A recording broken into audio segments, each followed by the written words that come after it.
South India shopping mall the wedding మంత్ర సరికొత్త wedding collection south India shopping mall.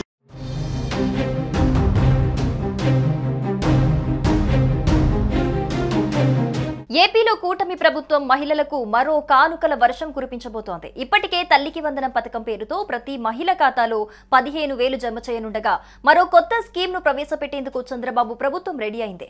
ఇంతకీ ఆ కొత్త పథకం ఏంటి? ఎవరికి లబ్ధి చేకూరనుంది? ఎంత నగదు జమ చేస్తారు?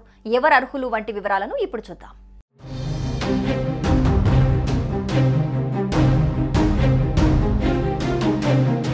ఆంధ్రప్రదేశ్లో కూటమి ప్రభుత్వం వచ్చిన తర్వాత కొన్ని రకాల పథకాలు ప్రవేశపెట్టింది. అయితే వాటితో పాటు ఇప్పుడు మరో సరికొత్త పథకాన్ని ప్రవేశపెట్టే అవకాశాలు ఉన్నట్టుగా తెలుస్తోంది. తాజాగా సామాజిక సంక్షేమానికి కీలకమైన మరో కీలక చర్యకు ప్రభుత్వ యంత్రాంగం సిద్ధమవుతోంది. ముఖ్యంగా మహిళలకు ఆర్థికంగా కొంత చేయూతగా ఉండేలా గృహిణి పథకం పేరుతో కొత్త స్కీమ్ తీసుకురావాలని ప్రభుత్వం ఆలోచిస్తోంది. ఈ పథకం ద్వారా ప్రతి అర్హత ఉన్న కాపు మహిళకు 15,000 ఆర్థిక సహాయం అందజేయాలనే ప్రతిపాదనపై అధికార వర్గాలు చర్చలు జరుపుతున్నాయి. ఇందుకు సుమారు 400 కోట్లు అవసరమని అంచనా వేశారు.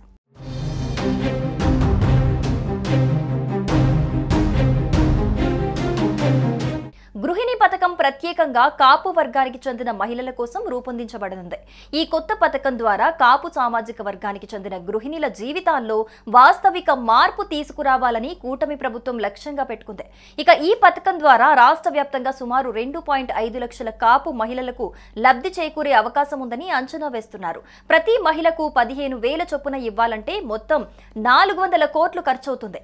ఈ మొత్తాన్ని అందించేందుకు అవసరమైన నిధుల కేటాయింపు మీద ప్రభుత్వం కాపు సంక్షేమ కార్పొరేషన్ అధికారులు సమగ్ర ప్రణాళిక రూపొందిస్తున్నారు.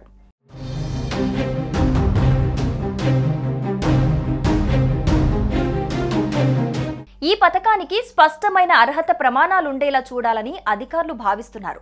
అందులో భాగంగా కుటుంబ ఆదాయం, మహిళ పేరు మీదే బ్యాంక్ అకౌంట్ ఉండటం, గతంలో ప్రభుత్వం నుంచి ఆర్థిక సహాయం పొందినదో లేదో వంటి విషయాలను పరిగణలోకి తీసుకునే అవకాశం ఉంది. రాష్ట్ర వ్యాప్తంగా లబ్ధిదారుల డేటాను సిద్ధం చేయటం, వారి బ్యాంక్ ఖాతాల్లో నేరుగా డబ్బు జమ చేసే విధానం అవలంబించనున్నట్లు సమాచారం అందుతోంది. అయితే గతంలో కూడా కాపు మహిళలకు పథకాలు అమలు చేసిన విషయం తెలిసిందే. గత ప్రభుత్వ హయాంలో వైఎస్ఆర్ కాపు నేస్తం పథకాన్ని అమలు చేశారు. ఈ పథకంలో భాగంగా లబ్ధిదారులకు ప్రభుత్వం ఏటా 15,000 చొప్పున 5 ఏళ్లలో మొత్తం 75,000 ఆర్థిక సహాయం అందించారు. ఈ పథకం ద్వారా కాపు, బలిజ, ఒంటరి, తెలగ కులాలకు చెందిన 45 నుంచి 60 ఏళ్ల మధ్య వయస్సున్న మహిళలకు ప్రతి ఏటా 15,000 చొప్పున సహాయం అందించారు. ఇప్పుడు కూటమి ప్రభుత్వం కూడా ఆ దిశగా ఆలోచన చేస్తోంది. అయితే త్వరలోనే కాపు మహిళలకు ఆర్థిక చేయూతపై క్లారిటీ వచ్చే అవకాశం.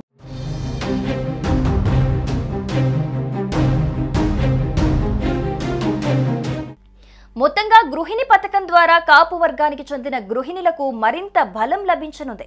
ఇది ఒక విధంగా మహిళా సాధికారత దిశగా రాష్ట్ర ప్రభుత్వం చేసే మరో అడుగుగా చూడొచ్చు.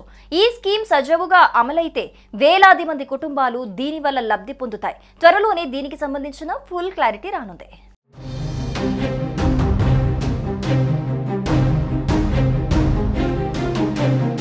సుమన్ టీవీలో మీ పర్సనల్ అండ్ బిజినెస్ ప్రమోషన్స్ కోసం కింది నెంబర్కి కాంటాక్ట్ చేయండి.